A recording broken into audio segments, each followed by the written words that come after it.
Salut. Nous allons regarder une vidéo et je vais la commenter. Rencontre avec Cédric Vaillant, un magicien des mathématiques. C'est la partie de 2, je mettrai le lien ensuite. Donc on remercie notre ami Cédric Villani. Alors moi c'est vrai qu'avec les noms des fois j'ai un peu de mal comme tout le monde je pense. Donc allons-y, c'est parti. La Fondation Clé y a pris 7 problèmes de mathématiques particulièrement emblématiques pour un million. Ah oui, c'est aussi pour dire que là nous allons parler en fait depuis quelque temps, pardon, je recherche des problèmes de maths.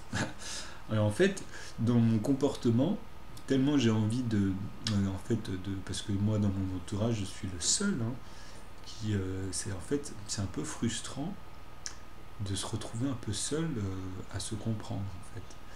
Donc bon, quand je dis ça c'est mesuré. Donc là en fait actuellement je cherche des problèmes à résoudre pour prouver en fait la véracité de ma démarche et surtout de ma fonction et de la structure de toute façon, parce que je peux pas, personne ne pourra de toute façon, même s'il a les moyens, même d'ailleurs Cédric Villani ne peut pas vous montrer ce qu'il a dans la tête, c'est pas possible. C'est toute la problématique d'un mathématicien, elle n'est pas là, mais on va dire, elle en fait partie de la manière d'illustrer et d'expliquer les formules en plus, parce que c'est la seule chose qu'on a, c'est les seuls outils, de mettre des tableaux, voilà, d'illustrer, de montrer en fait la véracité, les calculs, etc., comment ça fonctionne. Sa méthodique même à la fonction en fait. Et c'est bon, voilà, dans sa méthodique, il y a toutes les divergences, toutes les possibilités, il y a tout dedans. Donc maintenant, nous allons suivre en fait, parce que c'est vrai que cette vidéo, elle est très bien dans le sens où ça va me permettre en fait de mieux cibler les personnes et de rendre un peu plus banal en fait le phénomène qui, à mon avis, au premier abord, doit étonner énormément. Mais je vous assure que ça marche, sinon je ne m'amuserais pas à faire ça, je ne suis pas fou. De toute façon, ça se lit, ça se voit. Ça se calcule. $1 chacun. Soit dit en passant, il existe beaucoup de façons bien plus faciles de gagner $1 million. Là, c'est. Donc là, il parlait d'un problématique. Donc moi, j'ai résolu les nombres premiers. Je manifeste encore ça. J'ai résolu le problème des puissances. J'ai résolu le problème des additions. En fait, tout ce que je me penche dessus, d'ailleurs, il avait posé un problème il n'y a pas longtemps sur... comment ils ont appelé ça d'ailleurs, j'ai vu ça, c'est cette nuit, là, j'ai pas dormi d'ailleurs, j'ai les yeux gonflés. J'étais en train de voir ça et je corrigeais mes fautes et je revoyais, puisqu'en fait, on se comprend beaucoup, et quand c'est large comme ça et que c'est immense, en fait, il y a des détails qu'on passe quand on écrit. Et je me force à revenir, je m'y efforce à revenir en fait, pour vraiment bouquer tous mes ressentis. Parce que sinon, ça se bouscule, enfin c'est normal au début, quand on écrit. Et que moi j'ai jamais écrit autant que ces derniers temps. Bon, ça m'a corrigé mes fautes, ça c'est bien. Enfin, ça me permet de mieux cerner en fait, comme Madame Trapon le disait bien, que moi mon problème, c'était un manque de lecture, puisque les règles, je ne les applique pas, le fait de... Il faut un temps, en fait, parce que sinon, ça met du temps, justement. Et nous, on passe autre, puisque, bon, dans une discussion, c'est pareil. Donc après, au fur et à mesure, on revient tout doucement dessus. Alors, le rêve pour l'humanité. Oui, homogénéiser. Ah oui, c'est une architecture homogénéisée. C'est pas ça. Alors, où est-ce qu'elle est cette vidéo-là? Voilà. Donc, c'était l'énigme résolue des palindromes posés. En fait, il a posé justement une énigme et j'ai corrigé en fait la résolution qui était aberrante. Enfin, aberrante dans le bon sens. Quand je parle de ça, c'est toujours à bon entendeur. Parce que c'est à la fin que tu te dis mince. Qu'est-ce qui se passe? Moi, je m'attendais à 2 éléments et tout pour montrer les choses. Et en fait, ils ont mis une équation. C'est quoi ce délire? Non, c'était la divergence à un moment donné, il est parti et voilà, j'ai mis le point dessus, d'ailleurs le doigt de là où il est parti, justement. Donc voilà. Donc le palindrome, j'en ferai une vidéo d'ailleurs pour montrer toutes les possibilités, puisque le palindrome existe dans le nœud, automatiquement. Et je le vois en plus. C'est pour ça que après le terme est de voir le sens du phénomène. C'est pour ça que je dis que c'est... Maintenant, ce que je suis en train de réaliser, c'est que je peux tous les sortir, mais vraiment, tous les phénomènes. Hein. Et il y en a... en fait, chaque divergence des composants qui composent et qui sont composés amène justement ces phénomènes, à chaque fois, d'autres. Puisqu'on les assemble et on en trouve d'autres, et on en met d'autres, etc. C'est tout le temps comme ça. Tout le temps. Ça ne s'arrête pas. Et dans le noyau, on voit en fait des choses apparaître tout le temps, même dans son évolution, on va dire future, ou dans son développement tout simplement. Et ce qui était dans on va dire, le passé ou en arrière, ça a toujours été la même chose, toujours. Toujours, toujours, toujours, toujours, toujours, toujours. Mais il y a eu un début de chaque chose.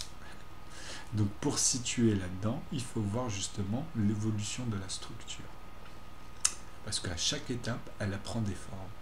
Et c'est dans ces formes et ces divergences qu'on peut mesurer ces phénomènes naturels ou tout simplement, on va dire, dans leur dimension. Pas à nos yeux, nous, comme on voit les choses, mais vraiment dans leur dimension. Quoi. Donc c'est voilà, c'est ces deux variables. Donc bon, on continue. Le problème d'ailleurs concerne la mécanique des fluides. Prenez un fluide compressé. Ah oui, je voulais mettre un petit mot sur les palindromes aussi, c'est que pour moi, en fait, souvent ils servent d'intervalle. Donc ils ont une forme, en fait, dans un ensemble de constructions, elles peuvent servir en intervalle entre tous ces éléments-là. C'est-à-dire que c'est formulé en fait. Et dans la formule, ces divergences à ce niveau-là montrent bien que même les autres à l'intérieur, en fait, on peut les séparer, et elles sont séparées même dans la nature, ou elles sont combinées. Donc ça dépend en fait où on regarde, où on observe. Ça dépend de la nature de l'objet.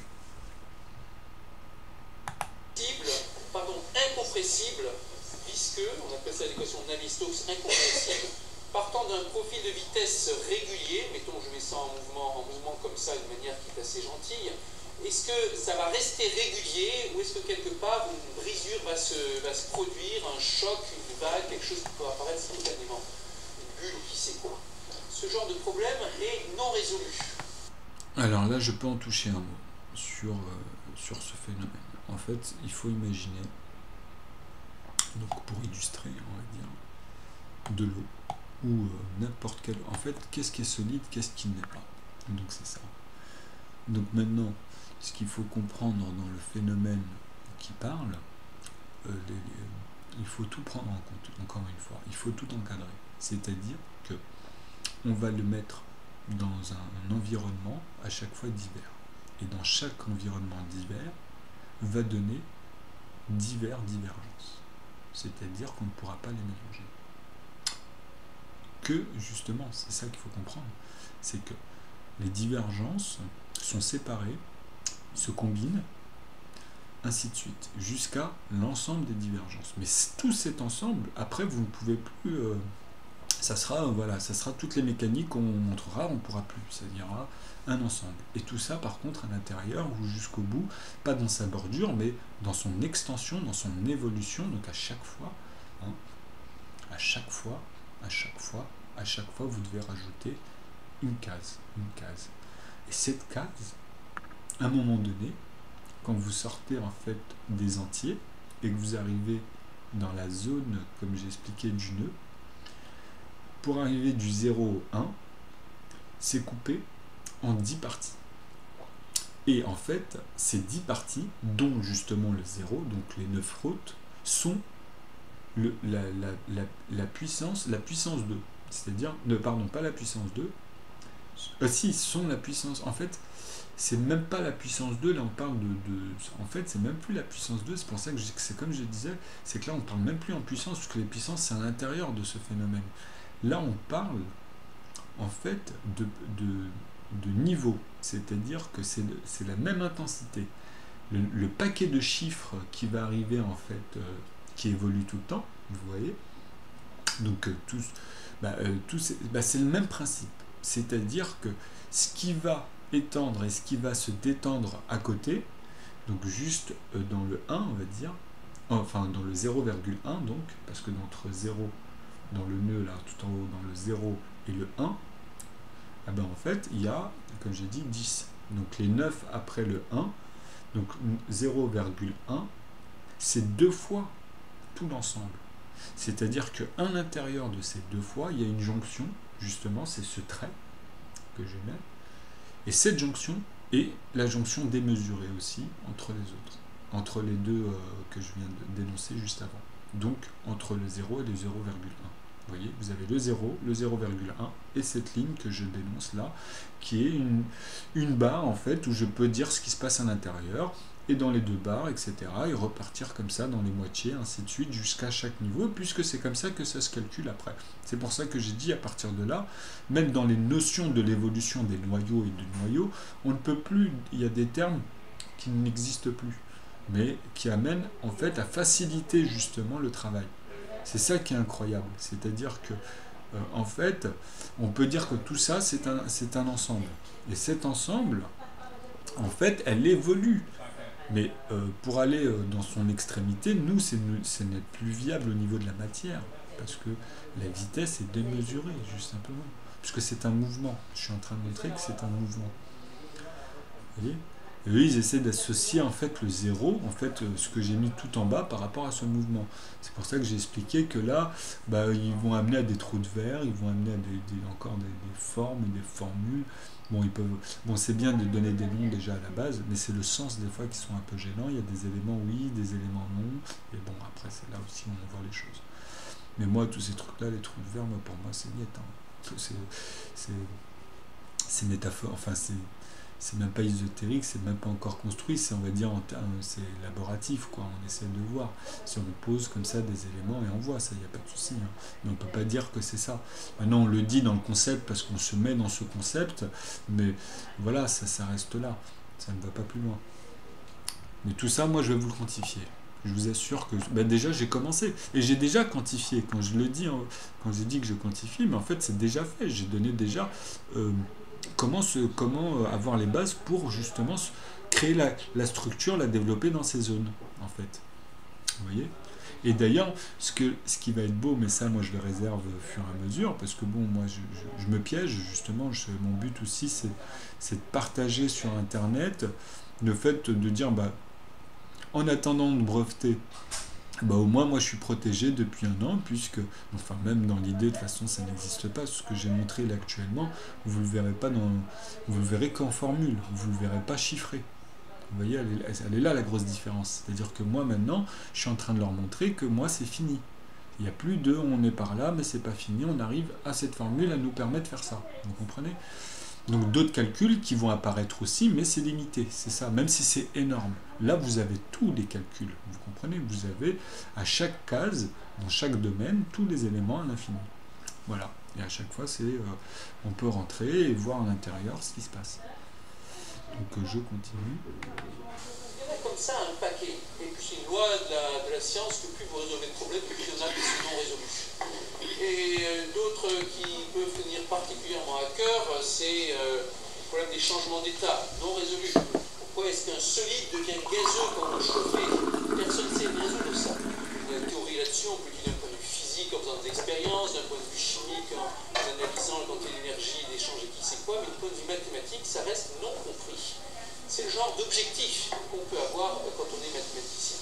Exactement. Dernière remarque, Tout c'est qu'on quantifier, peut avoir l'impression que on sait que c'est les possible. c'est comme ça que ça avance. De certains points de vue, oui, mais chercher des éléments, en règle et après, générale, jouer avec. plus souvent que pas, les ruptures et les innovations technologiques, elles se font sur des sujets qui n'étaient pas prévus. Mais d'abord dans sa forme. Prenez et après, on peut imaginer s'il y a des exemples célèbres, vous regardez le phonographe qui a révolutionné le domaine de la musique. Son inventeur a eu toutes les peines du monde, il a fallu des décennies avant d'admettre que ça pouvait être utile pour de la musique. Il avait en tête toutes sortes d'utilisations qui étaient complètement différentes. Et finalement, il a dû se résoudre au fait que c'était ça, la vraie utilisation importante. Et tous les grands trucs comme ça, le moteur à explosion et ainsi de suite, ce genre de choses est passé en vue au passage dans un ouvrage que j'aime beaucoup sur l'histoire du progrès des civilisations humaines en général. C'est vrai que j'ai pas mal parlé. Guns and Steel par Jared Diamond. Les pistolets, les germes, au sens microbien, et l'acier. Un ouvrage dans lequel il s'interroge en toute modestie sur, et cherche à passer en toute modestie, l'histoire des civilisations humaines sur l'ensemble du monde et dans les 12 000 dernières années, en dégageant de grandes lois et de grandes règles. Il y a un chapitre qui est consacré au progrès, dans lequel il montre bien que d'abord les inventeurs en rupture s'appuient toujours sur l'environnement sur ce qui les a précédés, et ensuite comment les inventions sont très souvent détournées de ce qu'on attendait. Il y a pas mal de choses, c'est sûr que les formes. Oui, alors je crois que ça l'a. D'abord, effectivement, il y a des biographies. Des petites biographies, y compris plusieurs sortes. Et il y en a Moi, c'était surtout les 5 minutes sur les diverses problématiques d'un mathématicien, à quoi il est poussé, à quoi il est penché. C'est ça, c'est de résoudre un peu tout ce qu'on voit en science, tout ce qu'on arrive même à justement, grâce à d'autres formules, à manipuler, mais qu'on n'a pas fini, puisqu'on ne peut pas quantifier des choses qu'on n'arrive pas à faire encore avec. Justement, c'est pour ça qu'on a besoin, comme je disais, avant d'en arriver là, beaucoup avaient des ressentis qu'on avait besoin de voir encore plus petits, en fait, dans la science, pour avoir justement des éléments, pour prouver des ressentis. Ou sinon, on ne peut pas dire que c'est comme ça. Après, il peut y avoir aussi d'autres formes, attention. Donc c'est pour ça que c'était important de le vérifier. Mais comme on a toujours dit, c'est qu'après ça devient totalement démesuré, tout simplement.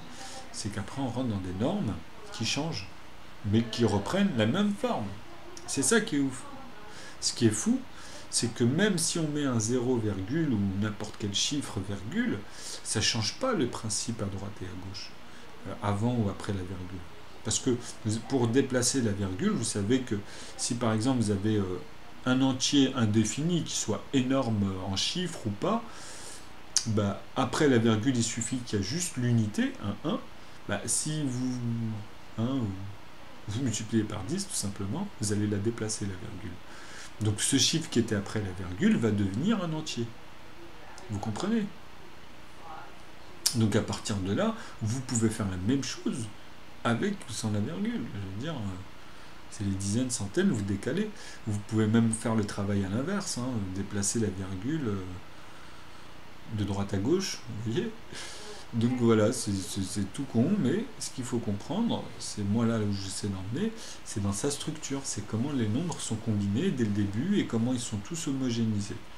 Et dedans, il y a toutes les formules, toutes les structures, toute son évolution, toutes les formes, tous les degrés, collés même à remplir tout, quoi, comme si on mettait tout d'une seule couleur, on verrait juste une couleur, en fait, une forme avec une couleur homogène.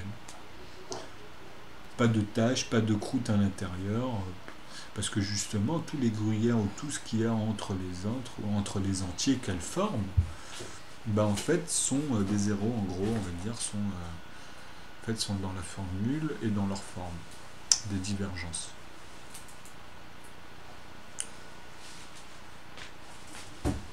De toute façon, là, j'ai bientôt fini, c'était la fin.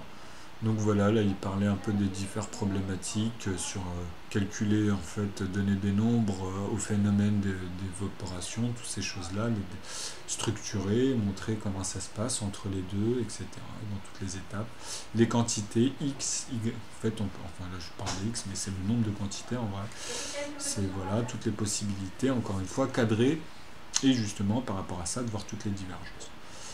Bon, on y reviendra au fur et à mesure. Je vous dis à bientôt et je mettrai le lien de cette vidéo en fait. C'est vaste, on aimerait bien en voir, mais il faudrait un programmeur. S'il y aurait un programmeur, moi je sais comment faire pour que même les gens lambda voient tout et ça devient très simple après avec ça. Ça absorbe comme une histoire que vous apprenez tout simplement. Voilà, une fois qu'il y a le dictionnaire complet, c'est sûr que surtout avec les maths, c'est encore plus facile que toutes les langues, tout n'importe quoi, puisqu'on parle de sens, de logique. Donc ça va vous parler, une fois que vous allez la voir, automatiquement ça va ouvrir un potentiel dans votre tête. Surtout que si on vous l'expose et qu'on vous la montre méthodiquement, comment, vous ne pourrez pas l'oublier. C'est comme si je vous montrais votre chemin de survie dans un labyrinthe, mais qui n'est pas compliqué en vrai. Qui paraît compliqué, mais en fait qui n'est pas compliqué dans la manière de s'y prendre. Parce que même là-dessus, je peux vous montrer après comment trouver la route, tout le temps. En fait, il faut tomber que sur des égales à 9 et monter les paliers. Qui soient en fait, moi j'ai appelé les 3 points, donc on va dire l'horizon, le vertical et la profondeur, tout simplement.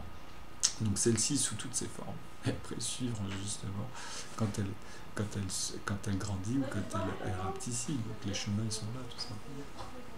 Et il faut aller au bout. Il faut aller au bout de ce principe de somme de l'ensemble, en fait. C'est un principe, hein, c'est-à-dire après quoi qu'il arrive, même si c'est mélangé, vous ne pouvez pas vous perdre. C'est une manière de penser au plus diminutif de ce qui rassemble toute une forme de quantité. Donc c'est pour ça que je vous dis c'est le 9 est magique pour ça. Et vous ne pouvez le faire qu'avec le 9. C'est le chemin à prendre. Bon, à bientôt.